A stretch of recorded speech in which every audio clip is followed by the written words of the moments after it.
ఈరోజు దేవుని వాగ్దానము యెషయా గ్రంథము 1వ అధ్యాయము 16వ వచనము.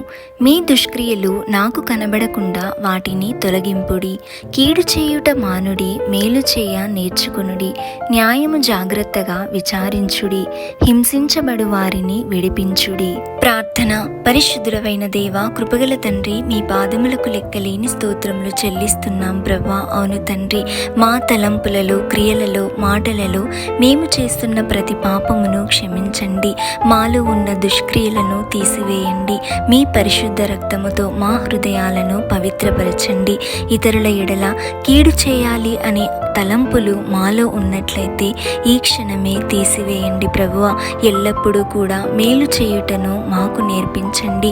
న్యాయముగా జీవించే కృపను దయచేయండి.